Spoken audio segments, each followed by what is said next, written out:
Bye Sister, a YouTube video uploaded by beauty influencer Tati Westbrook, turned 6 years old this week. In honor of this momentous occasion, I got to thinking about how much the internet has changed since 2019 when this video was uploaded, and how much of that change was prompted by Bye Sister itself. Tati's grave delivery of her objectively ridiculous claims about the gummy vitamin ad. I was sitting here in the studio, I didn't have makeup on, I was ready to film a makeup try-on, and I received a text from James Charles.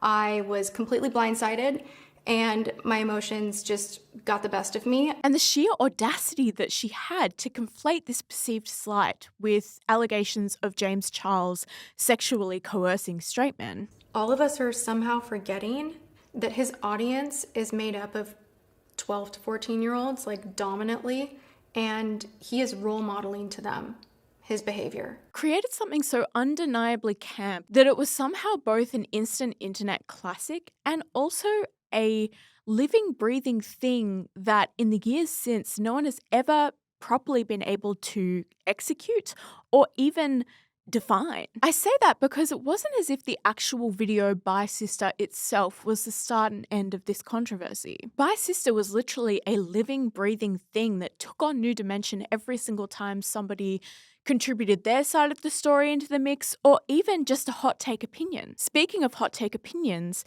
in 2019, a relatively new phenomenon was taking hold on YouTube in particular. I'm talking about drama or tea channels, that is, regular people who spend a lot of time on the internet producing content that exclusively offered opinion and commentary on the activities of famous internet figures. And is this really any surprise that this kind of content was taking off? The LAification of internet influencers who had become incredibly wealthy off the back of their loyal subscribers through brand deals and AdSense money was always inevitably going to disgruntle those same audiences who looked to them as relatable, trustworthy figures. With internet celebrity being such a divided and defined thing at the time, remember micro-influencing was barely a thing back in 2019. It's only natural that commentary on these allegedly suddenly elite figures was going to take off as well. While the concept of a drama channel was an established concept by 2019,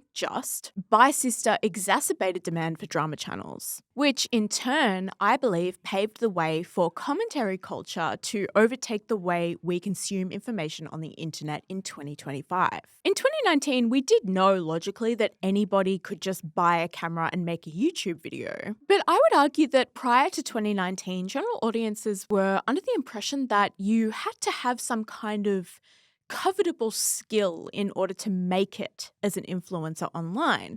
For example, you may need to be really good at makeup, or you might need to be like super funny, or you might need to have some kind of enviable lifestyle. Some level of appeal that didn't rely on the bad behavior of other members of that same community. Bye Sister confirmed to a whole generation of very online people that you could make a living as somebody who simply commented on the actions of other people online. And our internet has become a parody of this concept now. Sometimes it's kind of just funny, like with the Talking Talk Tour podcast, where two co-hosts discuss at length everything that takes place during the latest episode of Talk Tour.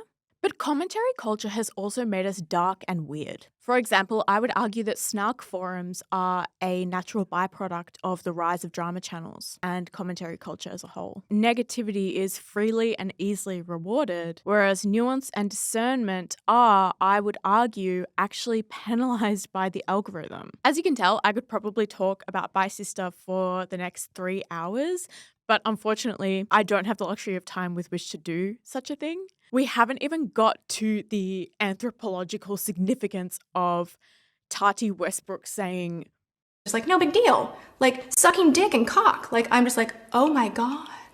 Time and place. And you did it at my birthday dinner.